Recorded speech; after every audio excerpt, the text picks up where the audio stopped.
पेशा कानून को लेकर यदि सरकार की मंशा के बारे में आप समझना चाहते हैं तो आप उनके द्वारा जो ड्राफ्ट पब्लिक किया गया है उसको देखिए।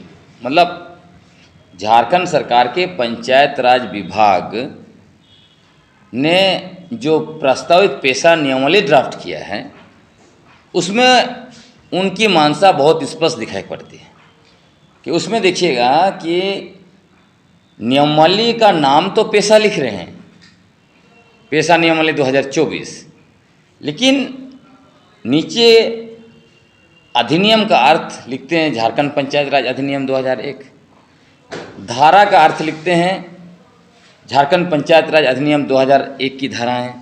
तो इससे स्पष्ट होता है कि ये पेशा कानून लागू करना इनकी मंशा बिल्कुल नहीं है।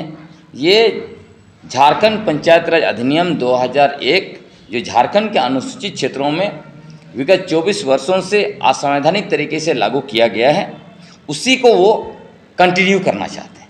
इसीलिए हम लोग निरंतर सवाल उठा रहे हैं, क्योंकि आपने चुनाव के समय में वादा किया था कि यदि हमारी सरकार दोबारा वापस आती है तो हम लोग पेशा कानून 1996 को लागू करेंगे।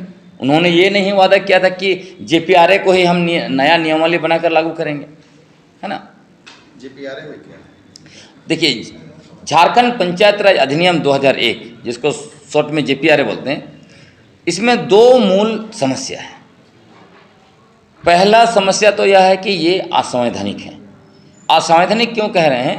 क्योंकि झारखंड पंचायत राज अधिनियम के द्वारा संविधान के 3 अनुच्छेदों का उल्लंघन हुआ है। पहला अनुच्छेद 243M, क्यों इसका उल्लंघन हुआ है? क्योंकि इसके तहत राज्य विधानमंडल पंचायत का उपबंध अनुसूचित क्षेत्रों में विस्तार करने के लिए कानून नहीं बना सकता है। इसके लिए सिर्फ संसद ही कानून बना सकता है। और उसमें आप देखिएगा, जब बिहार पंचायत राज अधिनियम 1993 बनाया था और उसको अनुसूचित क्षेत्रों में लागू किया इधर, तब पटना हाईकोर्ट में 2 वकील वसुदेव बेसरा और एर्नेस्ट मुर्मू ने इसको चैलेंज किया उसी अनुच्छेद 243M1 के तहत, और उन्होंने कहा, दलील दिया कि अनुसूचित क्षेत्रों में ये लागू नहीं हो सकता है। तब उसको जो है कि पटना हाईकोर्ट में रोक लगा दिया था। तो फिर यहाँ पर झारखंड विधानमंडल ने पेशा कानून लागू करने के बजाय अलग से फिर उसी तरह का कानून बना के कैसे लागू कर दिया? तो पहला तो यह बात है। दूसरी बात यह है कि अनुसूचित क्षेत्रों के लिए जो भी कानून बनेगा, है ना, क्योंकि यहाँ का प्रशासन और नियंत्रण संविधान का अनुच्छेद 244(1) और 5वीं अनुसूची के तहत होना है। तो यहाँ अगर आप कुछ कानून बनाते हैं तो आपको टीएसी, चूँकि टीएसी यहाँ का कॉन्स्टिट्यूशनल बॉडी है, वहाँ आपको लेके जाना पड़ेगा।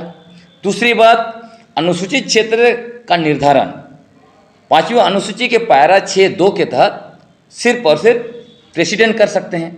अब यहाँ पे जेपीआरए लगा कि इन्होंने क्या कर दिया है कि जहाँ नगर पालिका है उस क्षेत्र में अनुसूचित क्षेत्र नहीं होगा, मतलब वहाँ पेशा लागू नहीं होगा, मतलब ऑटोमेटिक अनुसूचित क्षेत्र को निकाल दिया।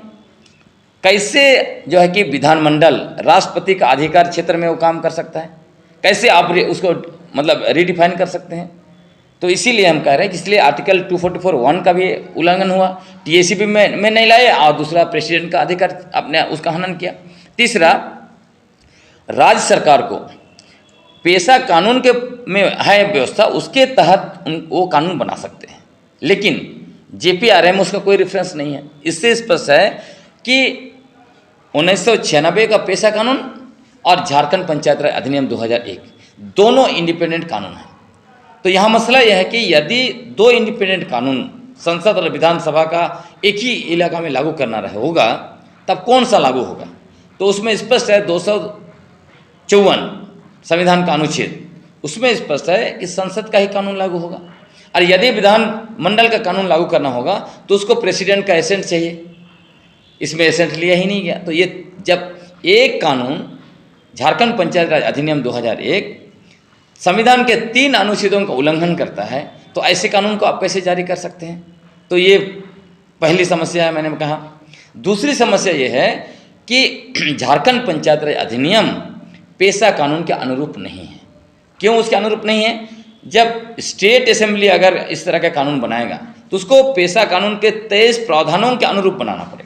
अब इसमें क्या कर दिया, मूल प्रावधान को डाला ही नहीं गया है। जैसे भूमि अधिग्रहण में ग्राम सभा का अधिकार डाला नहीं, शराब की खरीद बिक्री मतलब अनुसूचित क्षेत्र में मद्यपान निषेध का अधिकार ग्राम सभा को है, मतलब बिना ग्राम सभा की अनुमति के आप अनुसूचित क्षेत्र में शराब खरीद बिक्री कर ही नहीं सकते हैं, और सरकार दन शराब बेच रही है। तीसरी बात, लघु खनन, बिना ग्राम सभा के परमिशन का आप पहाड़ों में जो खनिज मतलब आप क्रशर लगाए हुए हैं और स्टोन चिप बेच रहे हैं, नदी में जो है कि नदी से बालू दनादन बेच रहे हैं, मुरुम उठा के सड़क बना रहे हैं, है ना, इसका घोर उल्लंघन। उसके बाद आदिवासी जमीन की खरीद बिक्री, अभी CNT एक्ट होने के बावजूद आदिवासी की जमीन धड़ल्ले से बिक रही है। क्यों? क्योंकि CNT एक्ट के तहत एक रैयत है, उसको जो है कि हाड़िया दारू पिला के या किसी तरह से भटका के जमीन लेते हैं, रियल एस्टेट बिजनेस खड़ा हो रहा है। लेकिन जैसे पेशा कानून लागू हो जाएगा तो क्या होगा, एक आदिवासी अपनी जमीन किसी को भी बेचे, उसको ग्राम सभा से अनुमति लेनी होगी। दूसरा, जो गैरकानूनी तरीके से बेचे गए हैं ग्राम सभा उसको वापस करेगा। तो इस तरह के जो मूल जो प्रावधान है, ग्राम सभा के मूल अधिकार हैं, उन अधिकारों को JPRA में डाला ही नहीं है।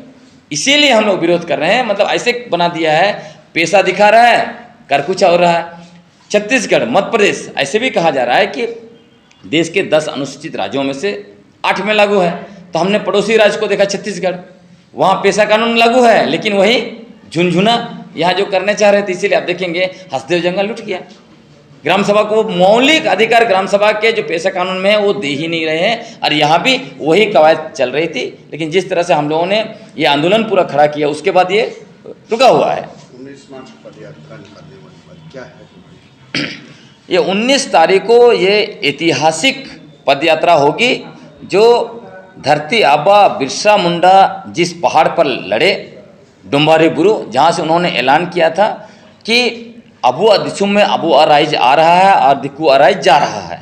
लेकिन दिकुआ राइज गया नहीं, अभी भी बरकरार है, अबुआ दिसुम में दिकुआ राइज ही चल रहा है। इसीलिए ऐतिहासिक डुम्बारी बुरु से हजारों लोग विधानसभा कूच करेंगे 3 मांगों को लेकर।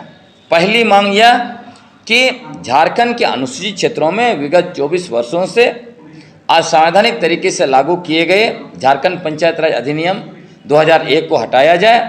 दूसरी मांग है कि पेशा कानून 1996 के 23 प्रावधानों के अनुरूप उपयुक्त नियमावली बनाकर उसको जल्द से जल्द लागू किया जाए। और तीसरा, जब तक पेशा कानून लागू नहीं होता है, झारखंड के अनुसूचित क्षेत्रों में यहाँ नया खनिज लीज या नीलामी जो हो रहा है, बालू घाटों का नीलामी हो रहा है, शराब खरीद बिक्री, शराब दुकानों के लिए नीलामी, आदिवासी जमीन की खरीद बिक्री, मतलब पेशा कानून के तहत ग्राम सभाओं को जितने भी अधिकार दिए गए वो सारे चीज़ों पर रोक लगाया जाए।